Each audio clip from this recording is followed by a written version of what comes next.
Assalamualaikum warahmatullahi wabarakatuh. Selamat pagi kepada Bapak Ibu rekan guru semua. Yang terhormat kepada Bapak Kepala Sekolah SD Negeri Kroyo dan rekan guru SD Negeri Kroyo yang kami banggakan. Alhamdulillah, kami manjatkan puji dan syukur kepada Allah Subhanahu wa Ta'ala atas karunia yang diberikan sehingga kita dapat berkumpul di pagi hari ini untuk mengikuti sosialisasi program pendidikan guru penggerak oleh kami dari SD Negeri Kroyo, calon guru penggerak angkatan keempat Kabupaten Sragen. Adalah sosialisasi guru penggerak. Benar sekali, acara pada kesempatan siang hari ini kenapa harus disosialisasikan dan perlu kita ketahui bersama bahwasanya apa itu guru penggerak. Ada lagi apa itu sekolah penggerak. Nah, perlu kita ketahui guru penggerak itu adalah sasarannya adalah peningkatan kompetensi kepemimpinan bagi guru-guru. Itu gitu.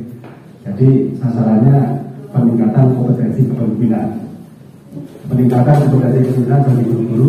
Dan ada pun sekolah penggerak adalah peningkatan kualitas pendidikan bagi sekolah. Jadi sasarannya guru dan sekolah. Sekali lagi, saudara Marti, saya lanjutkan sekali lagi apa itu sekolah penggerak. Saya ulangi lagi, sekolah penggerak adalah menitik beratkan, yaitu tentang peningkatan kompetensi kepemimpinan bagi guru-guru yang lolos seleksi guru penggerak. Dan yang satunya ada lagi sekolah penggerak. Dan alhamdulillah di tahun ini sekolah kita SD Negeri Kroyo lolos seleksi sekolah penggerak. Baik, terima kasih atas sambutannya oleh Bapak Kepala Sekolah. Acara selanjutnya adalah presentasi untuk materi. Ada 4 bagian yang akan kami presentasikan. Yang pertama, pengenalan program sekolah guru penggerak dan pendidikan guru penggerak nanti akan dibawakan oleh Mr. Heri. Lalu filosofis dari Ki Hajar Dewantara dibawakan oleh Mr. Jailani. Kemudian visi dan misi guru penggerak, insya Allah saya akan membawakan. Terakhir budaya positif yang akan dibawakan oleh Mr. Nurhim. Untuk materi pertama, silakan untuk waktu dan tempatnya. Baik Bapak Ibu guru semuanya, guru penggerak sebenarnya itu adalah tadi disampaikan Pak Kepala Sekolah, sudah ada intinya yang disampaikan Pak Kepala Sekolah, yaitu berupa program pengembangan diri berkelanjutan, pengembangan keprofesionalan berkelanjutan yang melalui kegiatan pelatihan dan kegiatan nanti adalah karya di sekolah tertentu, tempat tertentu nanti. Lama dari pendidikan guru penggerak sebenarnya dari awal nanti kita melalui SIM PKB ya, jadi dulu kita pakai guru belajar ID itu SIM PKB, nanti ada informasi pembukaan pendaftaran guru penggerak, nanti silakan dicek di SIM PKB masing-masing. Nanti kalau ada kesempatan untuk ikut dalam pelatihan guru penggerak, monggo silakan ikut. Tadi disampaikan bahwa tujuan guru penggerak ini adalah untuk membentuk atau membekali para guru untuk bisa memiliki kemampuan kepemimpinan pembelajaran. Jadi intinya menjadi seorang pemimpin pembelajaran yang harapannya nanti mampu menggerakkan komunitas belajar, baik itu di sekolah sendiri dan di sekolah yang lain. Dan tentunya di dalamnya nanti membentuk atau mengembangkan kompetensi guru dalam pembelajaran yang berpusat pada murid. Selama ini kita ada gaung-gaungnya, ada student center. Nah, dalam kegiatan guru penggerak ini kita diajarkan, dibekali dengan materi-materi dan pelatihan di mana agar pembelajaran di sekolah kita ini berpihak pada murid. Atau kalau dalam bahasanya diajar Dewantara nanti sampaikan tafsirannya adalah secara kodrat anak. Nah, kodrat anak itu adalah mengembangkan potensi-potensi yang dimiliki oleh setiap anak. Dan nanti juga dalam pembelajaran di kelas, seperti yang kita dulu pernah pelajari di kurikulum internasional, nanti ada profil-profil pembelajar yang harus dicapai. Mungkin di materi ini tidak tertayangkan. Ada profil pembelajar Pancasila. Nah, nanti kita tujuannya adalah membuat anak-anak kita memiliki karakter pembelajar Pancasila. Yaitu yang pertama adalah beriman, bertakwa pada Tuhan Yang Maha Esa. Kemudian mandiri, gotong royong, berkebinaan global, dan juga kreatif. Nanti tujuan dari kegiatan pembelajaran di kelas itu membentuk anak memiliki profil-profil Pancasila. Silakan untuk Mr. Jeremy untuk menyampaikan mengenai filosofis Ki Hajar Dewantara. Oke. Yang pertama ini adalah menuntun. Dasar pemikiran Ki Hajar Dewantara adalah menuntun. Maksudnya bahwa pendidikan itu adalah menuntun segala kekuatan kodrat yang ada pada anak-anak agar mereka dapat mencapai keselamatan dan kebahagiaan yang setinggi-tingginya, baik sebagai manusia maupun sebagai anggota masyarakat. Jadi pemikiran Ki Hajar Dewantara ini menyeratkan bahwa posisi guru atau fungsi guru ini adalah sangat penting. Dia sebagai penuntun, ya, sebagai penuntun kodrat anak yang dimiliki oleh anak sejak lahir. Itu sesuai dengan bakat dan minatnya dan sesuai dengan kultur atau daerah yang dilahirkannya. Jadi seperti itu. Kemudian dasar pemikiran yang selanjutnya ini masih menuntun, ya. Ini pemikirannya yang terkenal ini, ya. Kita sudah nggak asing lagi. Ingal susung tulodo. Di depan memberikan contoh yang baik bagi siswanya, karena teladan adalah kunci keberhasilan kegiatan belajar mengajar. Jadi keteladanan Bapak Ibu keteladanan ini adalah sangat penting. Seperti kayak gini. Nah, makanya kepemimpinan atau mungkin contoh sebagai seorang guru ini adalah sangat penting. Kemudian yang kedua, ing madio mangun karso, di tengah atau di antara seseorang dapat menciptakan ide dalam proses pembelajaran. Ini ya, ketika berada di tengah. Kemudian tuturi handayani, di belakang memberikan motivasi atau dorongan kepada siswanya agar mampu mencapai tujuan yang berkelanjutan. Dia memberikan motivasi terus. Nah, inilah filosofi menuntun Ki Hajar Dewantara. Kemudian dasar pendidikan Ki Hajar Dewantara kodrat anak merdeka, ya, atau mungkin kita istilahnya adalah merdeka belajar, ya, merdeka belajar.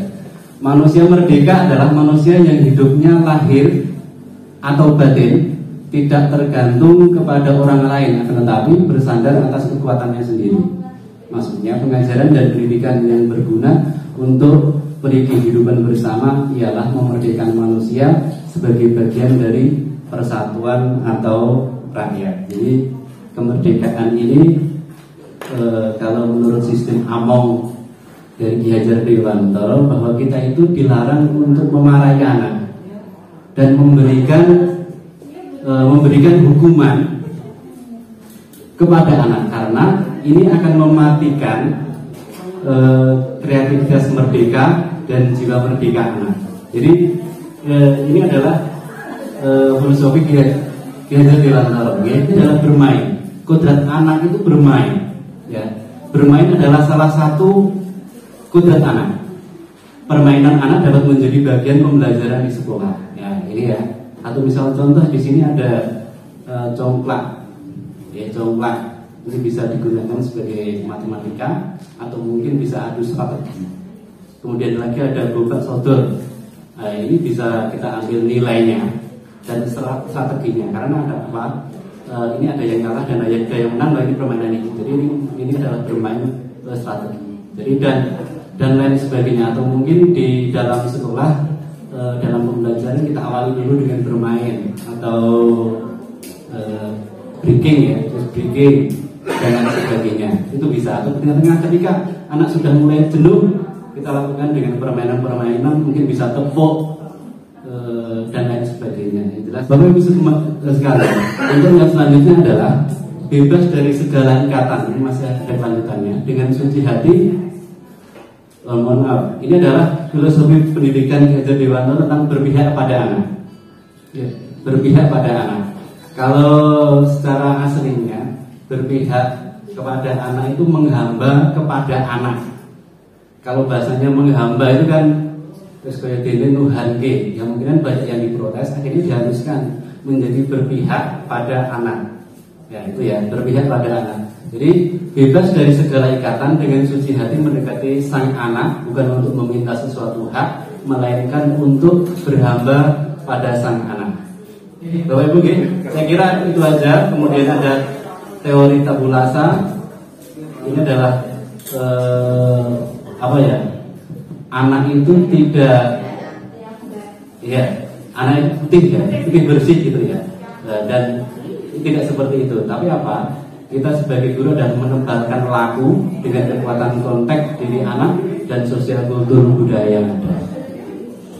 Budi pekerti ini adalah watak karakter adalah bersatunya perpaduan harmonis antara gerak pikiran perasaan dan kehendak atau kemauan sehingga menimbulkan tenaga atau semangat yang ada. Dan budi pekerti ini adalah, kalau budi adalah pikiran, perasaan, kehendak atau kemauan pekerti sehingga memunculkan satu tenaga. Dan ini bisa dipraktekkan kemungkinan dari sistem gamelan, gamelan antara satu dengan yang lain ketika dibunyikan dengan bareng-bareng memunculkan harmoni. Kemudian bisa juga dengan tenun. Tenun ini juga bisa akan memunculkan keseimbangan atau keselarasan hidup. Oke, saya kira itu aja. Kemudian petani juga ya, petani. Saya kira itu aja yang saya sampaikan. Teruskan untuk penjelasan dari Mr. Jailani sudah dijelaskan mengenai pemikiran dari Ki Hajar Dewantara.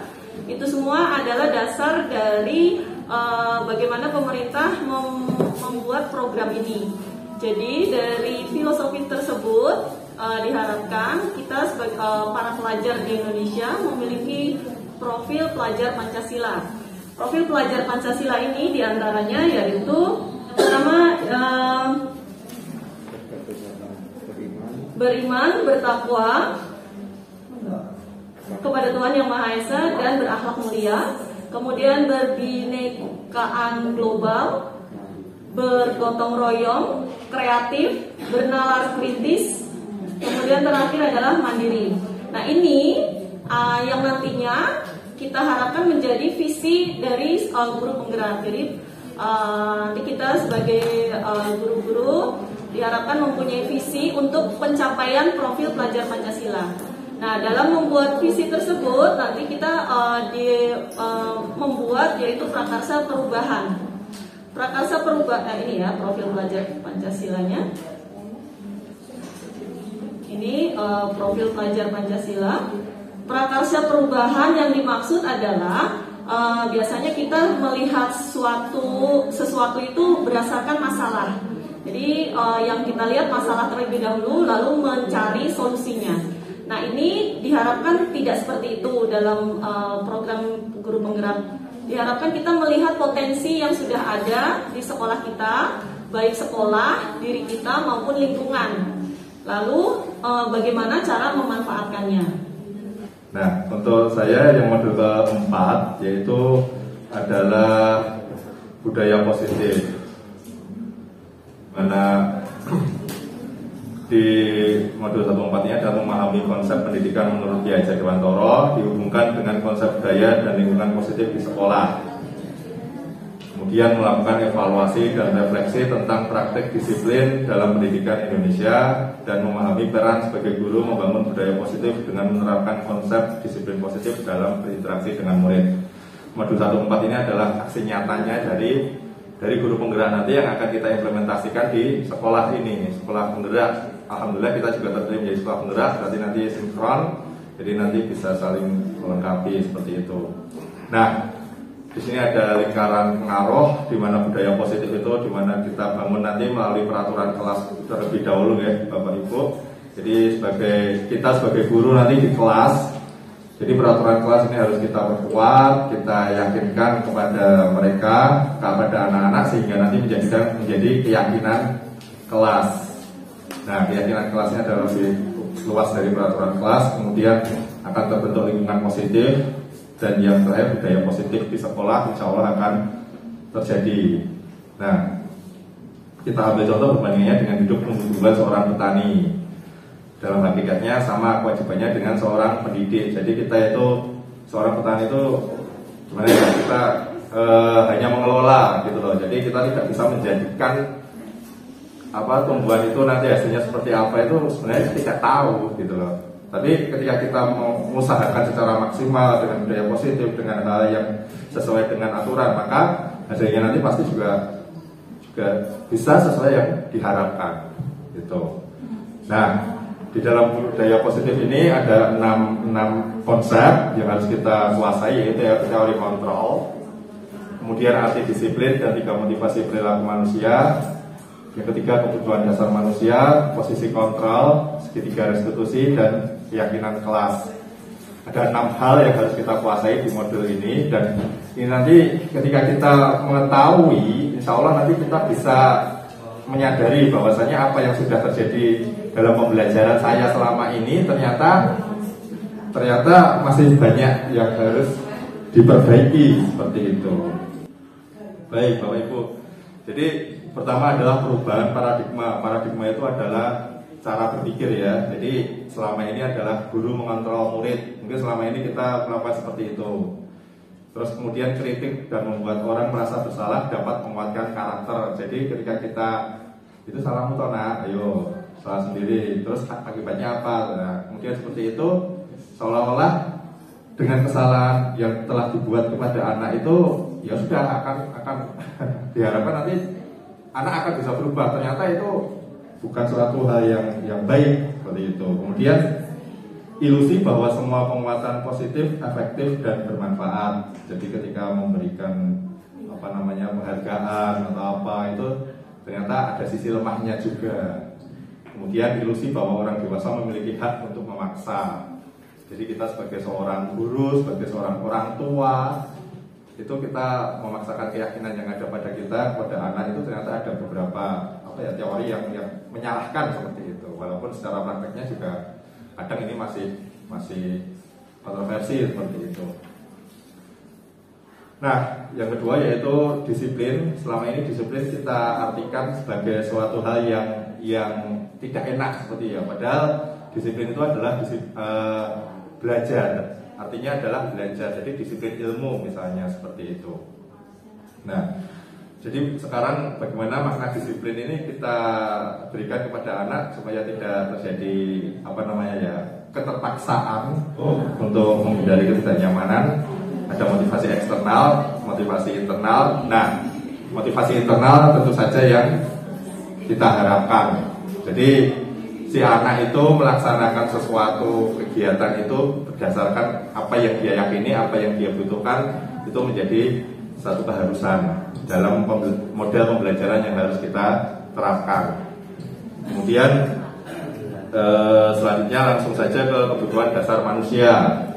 Jadi di sini sebenarnya ada teori kebutuhan dasar banyak sekali, namun dalam guru penggerak ini kita memakai teori seseorang, siapa namanya lupa ya.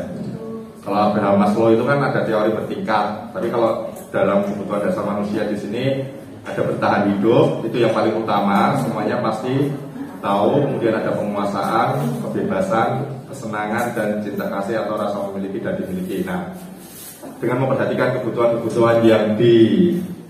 kebutuhan-kebutuhan yang ada pada anak, nanti insya Allah kita akan bisa melakukan tindakan apa yang tepat untuk mengatasi ketika anak membuat suatu kesalahan seperti itu. Misalnya ini sebenarnya, jadi setiap tindakan itu ada satu kebutuhan gitu loh, ada alasan. Jadi anak membuat salah itu jangan sampai kita langsung memvonis dia salah, ini jangan sampai terjadi. Jadi si anak membuat kesalahan itu karena ada kebutuhan yang tidak terpenuhi seperti itu. Jadi cara pandang kita mulai berubah ya. Jadi jangan terlalu emosional, jangan terlalu. Jadi setiap anak itu istimewa, tidak ada yang tidak ada yang lemah ya, satu lemah satu sisi lemah, kemudian yang kekuatan yang lain itu ada. Jadi itu yang harus kita harapkan. Jadi berdasarkan kebutuhan itu tadi.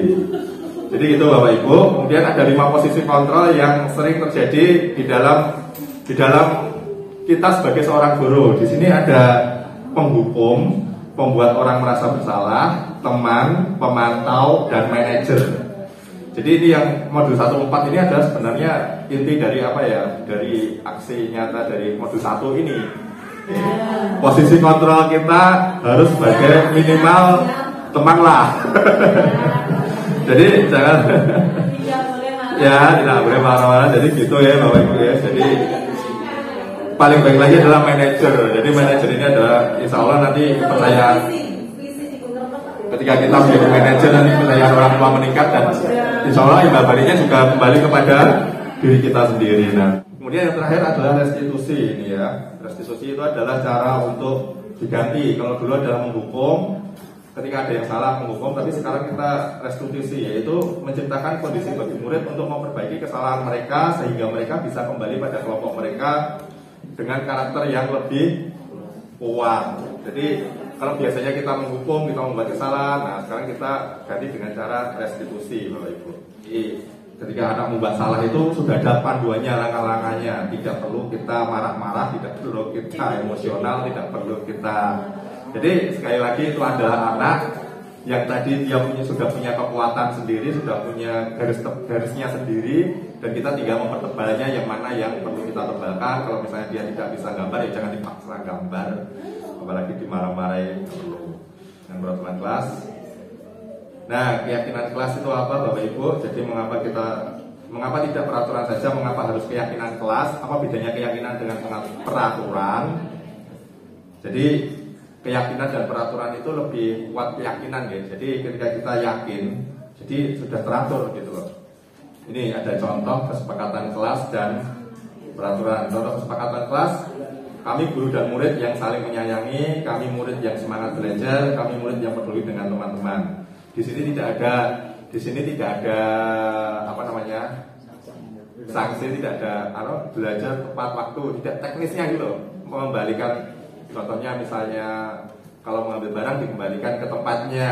Nah, itu sesuatu, itu peraturan kalau itu. Nah, kalau keyakinan itu lebih apa ya?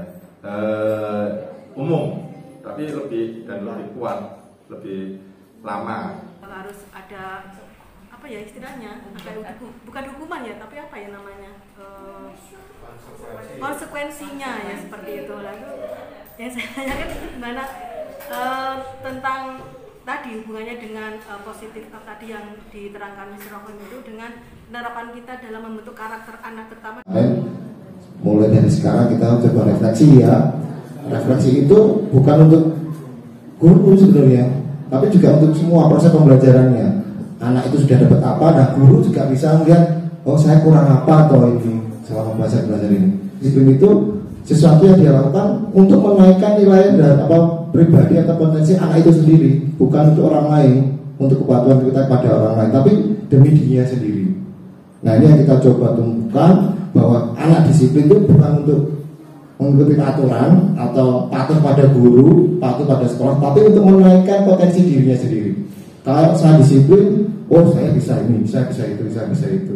Nah ini yang coba kita mau kembangkan kepada anak-anak kita, bahwa disiplin itu bukan untuk karena ada aturan, ada kesepakatan dari kita, tapi biar potensi diri kita, diri pribadi anak itu bisa lebih baik lagi.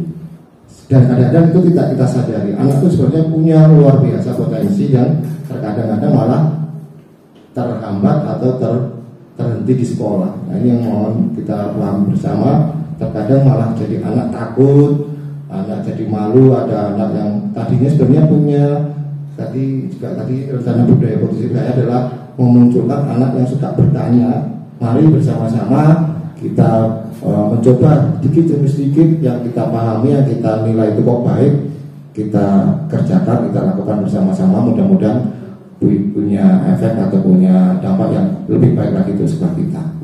Mengikuti kodrat dan zamannya anak gitu dalam mengajar, memberikan pendidikan seperti itu. Kurang lebihnya mohon maaf. Terima kasih. Wassalamualaikum warahmatullahi wabarakatuh. Waalaikumsalam.